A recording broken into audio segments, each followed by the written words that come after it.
Olá pessoal, tudo bem? Tudo bem com vocês? Vocês estão bem? Meu nome é César, este é meu canal de língua portuguesa e hoje eu vou apresentar para vocês, hoje eu vou explicar para vocês sobre os vícios de linguagem. Sim, vamos conhecer os vícios de linguagem, tá? Que é diferente das figuras de linguagem, tá? Porque a figuras de linguagem é utilizada com a intenção de expressão, né? Com a intenção de trazer expressividade, né? Maior expressão, maior expressividade. Então ele já é criada já com esse objetivo mesmo, né? Mas os vícios de linguagem, ele não tem, acontece por acidente, né? Então, a mudança, né? Então, as figuras de linguagem, ela desobedece as regras gramaticais com o objetivo de trazer a expressão, né? Trazer maior expressão à mensagem, né? Ao texto escrito, à mensagem escrita. Então, com esse objetivo, aí o escritor, né, a pessoa que vai escrever a história, o poema, né, que vai criar o texto literário, né, porque as figuras de linguagem estão muito presentes nos textos literários, né, e quando acontece, né, nos textos literários, ele já faz na intenção mesmo de trazer expressão, expressividade, desobedece as regras gramaticais, né, a gramática diz uma coisa e ele faz outra, ele desobedece, né, as regras gramaticais. Então, essa desobediência às regras gramaticais tem um objetivo, tem uma finalidade, que é a finalidade de trazer maior expressão. Muito presente nos textos literários. É errado? Não é errado. Se vem com o objetivo de trazer expressão, se torna até correto, né? Errado seria se a figura de linguagem estivesse num texto que não é literário, texto não literário, texto informativo, aquele que traz informação, sabe? Uma notícia, uma reportagem, notícia de um jornal e tal, é um texto informativo, é um texto que não é literário, aí é proibido, não pode existir figura de linguagem, né? Aliteração, ambiguidade, né? Anacoluto, vamos ver, a antítese, né? Paradoxo, metáfora, ambiguidade, redundância, essas figuras de linguagem aí, tudo que a gente conhece, ironia e por aí vai, não pode existir nos textos informativos, tá bom? Né? Nada de metáfora, ironia, ambiguidade, nada disso, né? Porque o texto informativo, ele tem que ser bem claro, né? Porque se você coloca uma figura de linguagem no texto informativo que exige clareza, né? Porque, como eu já expliquei, se você troca uma letra em uma palavra, você troca a letra de uma palavra, já muda o sentido, já muda o significado. Por exemplo, a palavra gato. Trocar o G do gato pelo R se torna rato, né? Trocar o R pelo P se torna pato. Então, aí já muda o animal, tá? Gato, rato, pato. São parecidos, mas a diferença é que você trocou o G do gato pelo R do rato, trocou o R do rato pelo P do pato, o P do pato pelo G do gato. Então, assim, muito... Não pode você ter uma figura de linguagem, porque vai mudar o sentido. Porque a figura de linguagem tem aquela estrutura, né? Mesmo porque tem aquela figura de construção, que você troca a posição das palavras na frase, na oração, tudo. Aí já, só de trocar as posições das palavras na frase da oração já muda o sentido, né? Que é a figura de construção. Já muda tudo, né? Então não pode, tá? Então, é proibido, não pode ter a figura de linguagem. O vício de linguagem, ele acontece que a figura de linguagem acontece com a intenção, né? Eu vou escrever um texto literário, uma história, vou escrever um poema, vou criar um texto narrativo, vou escrever uma história e vou criar um poema, e aí eu vou usar uma figura de linguagem. Não tem problema, posso usar qualquer figura de linguagem, metáfora, ambiguidade, né? Paradoxo, ironia e por aí vai, né? Redundância, não tem problema. O problema está no texto informativo, não pode, né? O repórter jornalista, ele não pode criar uma reportagem ou uma notícia usando figura de linguagem, porque vai mudar o sentido, tá? E aí, o que acontece é que o vício de linguagem, ele aparece nos textos informativos, né? Aquele que traz informação, uma reportagem, uma notícia, por acidente. Tá? Então, o repórter, o jornalista que vai criar um texto informativo, ele não tem a intenção de colocar uma figura de linguagem ali, né? Ele não tem intenção, né? Ele quer criar um texto informativo que seja bem claro, né? Que tenha clareza e tudo, né? Que não gere confusão, que não traga outra interpretação, tá? Que seja um texto bem claro.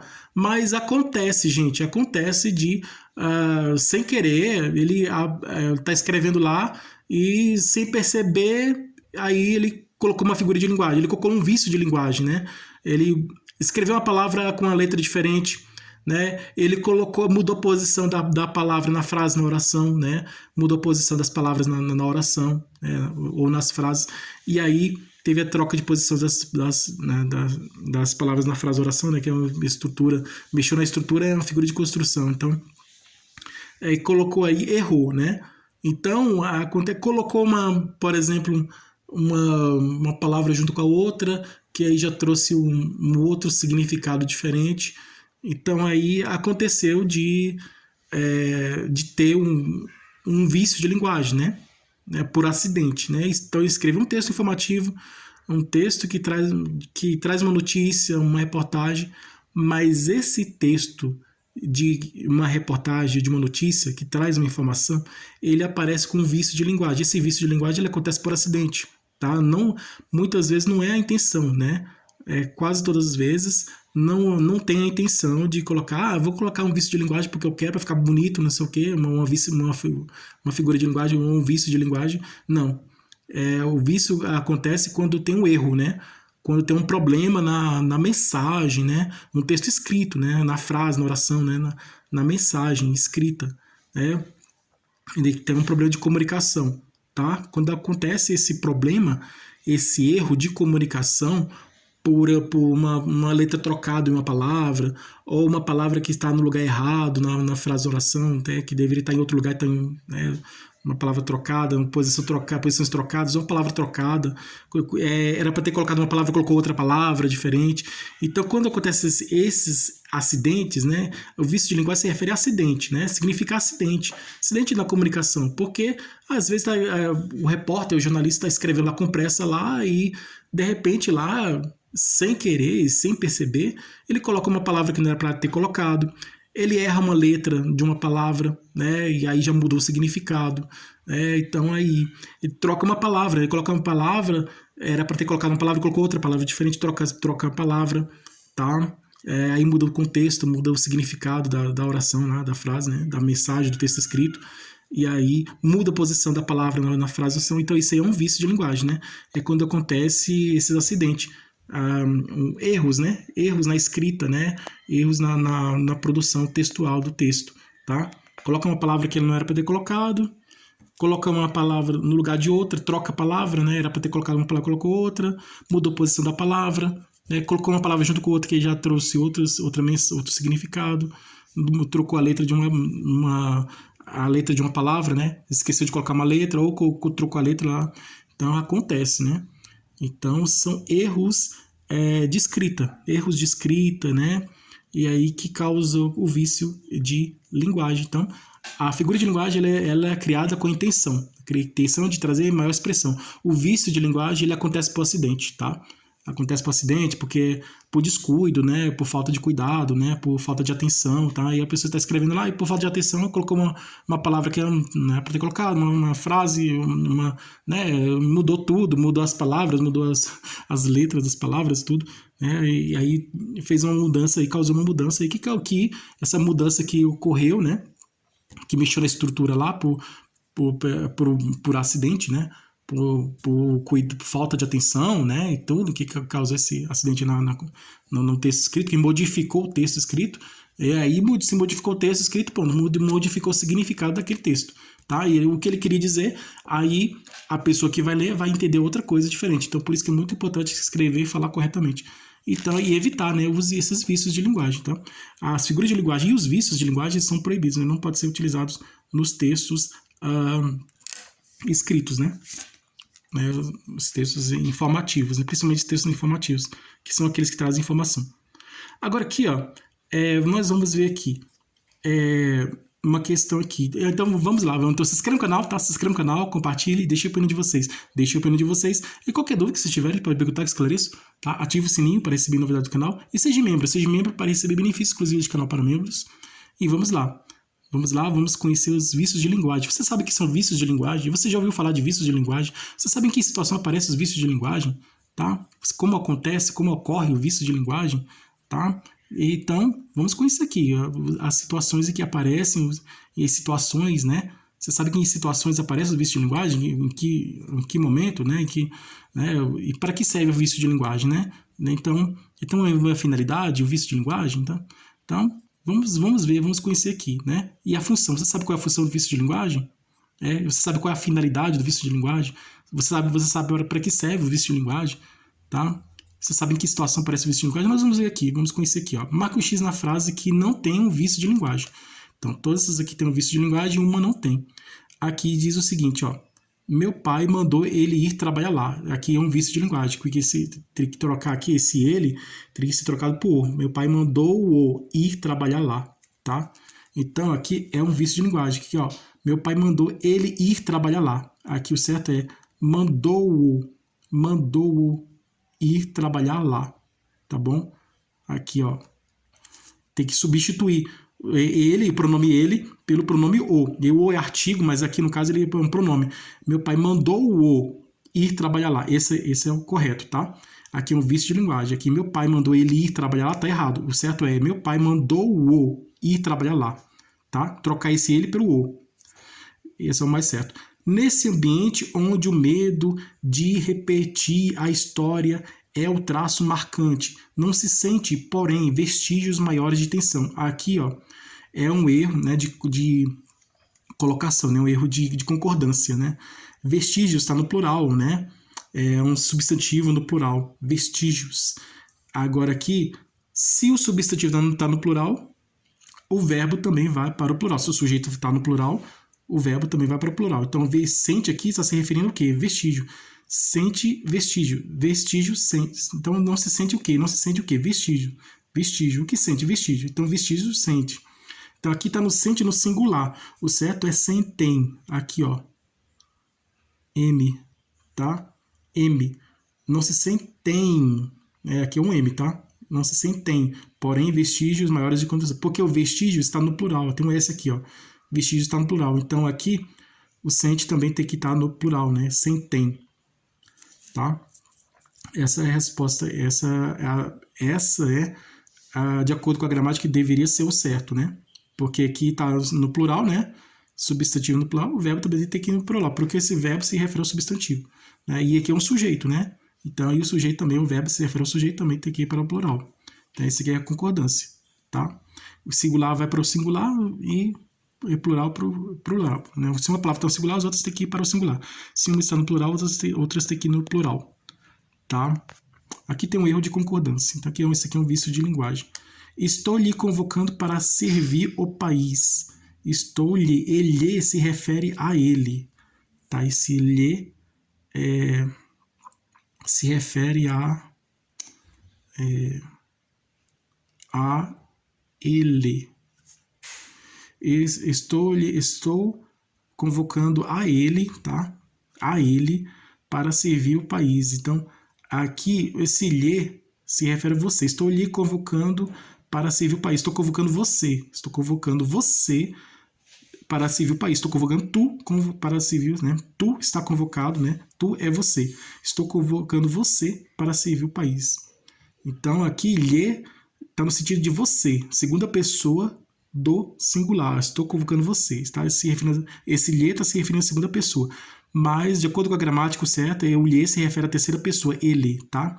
A ele. Estou lhe convocando para servir o país. O certo é estou convocando a ele, tá? Para servir o país.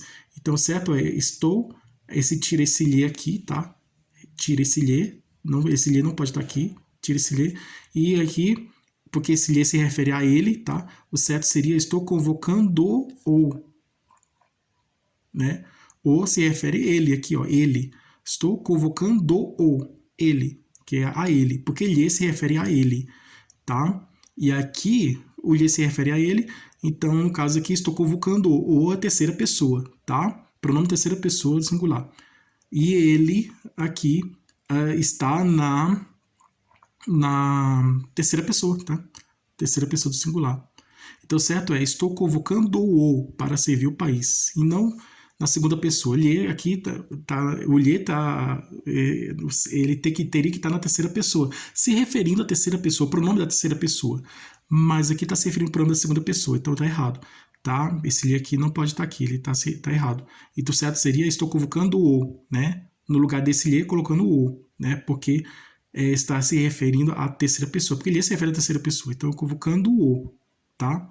Troca aí a pessoa, troca a segunda pessoa pela terceira pessoa, tá bom? O certo aqui é colocar a terceira pessoa. Tira esse li e coloca o aqui, né? Esse é o certo. Agora aqui, os alunos fizeram a prova na escola. Os alunos fizeram a prova na escola.